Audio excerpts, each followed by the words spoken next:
When you marry someone, you expect loyalty to be the foundation. For years, I believed Sarah, my wife, was the perfect partner. We had built a life together, modest, but ours.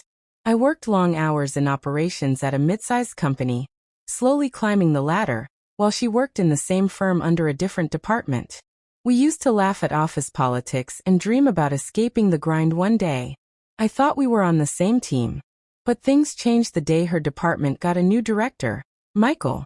He was smooth, wealthy, and charming in the way that always made me uneasy. Sarah began dropping his name in conversations far too often. Michael said this. Michael thinks that. I brushed it off at first, convincing myself I was being insecure. But deep down I felt the shift. Late nights at the office became common for her. When I asked, she'd smile dismissively saying, "It's work, James.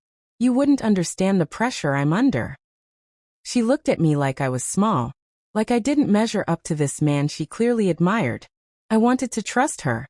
I wanted to believe the woman I'd loved for nearly a decade could never betray me. Then came the night everything changed. I dropped by her office with coffee, just to surprise her. But it was me who got the surprise. Through the glass wall, I saw her leaning too close to Michael, laughing in a way I hadn't seen in years. His hand brushed her arm, and she didn't pull away. My heart sank. I didn't storm in, didn't cause a scene. I just walked away because in that instant I knew. For weeks I kept quiet, watching as her lies piled up. She thought she was clever, deleting texts, sneaking calls. But the truth was written all over her face. And here's the irony.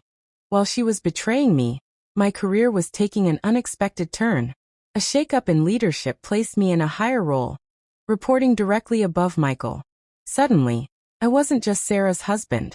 I was the man in charge. And that's when the balance of power began to shift. The promotion came almost silently, like fate playing a card at the perfect moment. Overnight, my nameplate carried more weight than Sarah or Michael could ever imagine. I didn't flaunt it. I didn't storm into meetings demanding respect. No, I stayed quiet, patient, and observant. Because power, when used correctly, doesn't need to announce itself. It simply shifts the room. Michael didn't take the news well. His arrogance made him reckless. And I noticed the smirk he gave me in the first executive meeting we shared. To him, I was still the man he had been sleeping with's wife behind. Just a pawn. But what he didn't realize was that pawns, under the right circumstances, become kings. At home, Sarah kept up her charade, pretending to be exhausted from deadlines and strategy sessions. I listened to her lies while stirring my coffee, nodding, never challenging her. It was almost comical, the way she thought she had control. She didn't know that every financial decision, every joint account, was slowly being rearranged by me. Quietly, discreetly, I shifted our savings, moved investments, and set things up so that when the time came, I could walk away without leaving her a dime. The beauty of patience is that it turns betrayal into fuel. While Sarah was giving her heart to another man, I was building an exit plan that she would never see coming. One evening, she came home later than usual, cheeks flushed, lipstick slightly smudged.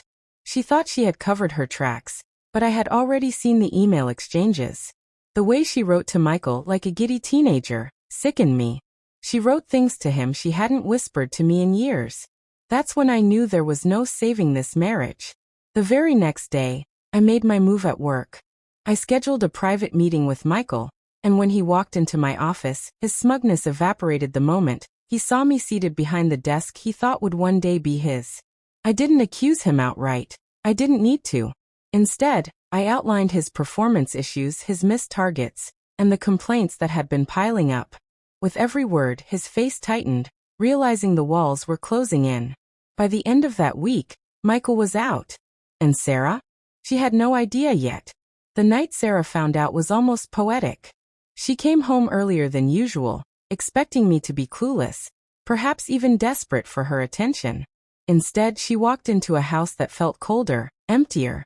I was sitting at the dining table with a glass of wine, documents neatly stacked in front of me.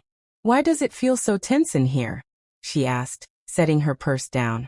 I didn't answer right away. I slid the papers toward her. Divorce papers. Alongside them, a statement of accounts, emptied, closed, reorganized. Her eyes widened as she scanned the numbers. What is this? It's everything you thought you could hide, I said calmly. The late nights, the excuses, the emails. You thought I was blind, Sarah. But I saw it all. Her face drained of color. She stammered, trying to piece together lies. But lies crumble fast when the truth is already on the table. She broke down then, her voice trembling. Please, it was a mistake. I didn't mean for it to go this far. We can fix this. You're the man I married, the man I love. Love. A word she had used as a shield. Even as she handed her heart to someone else. I looked at her, not with anger, but with finality. You loved the thrill, Sarah. You loved the attention. But you didn't love me. And now it's too late. She reached across the table, desperate, but I pulled my hand back. The same way she had pulled her affection from me months ago. The silence that followed was heavier than any argument we'd ever had. The next week, word spread at the company. Michael was gone, his reputation shattered, while mine only grew. Sarah tried to reach me again and again, sending messages, calling late at night, even showing up outside the office. But the more she begged, the more distant I became. She had gambled our marriage on another man, and lost everything. I walked away not bitter, but free. Free from the weight of lies, free from the shadow of betrayal. For the first time in years, the future felt mine again. And Sarah? She was left standing in the ruins of her choices, watching as the man she thought she could break became the one in charge. Not just of the company, but of his own life.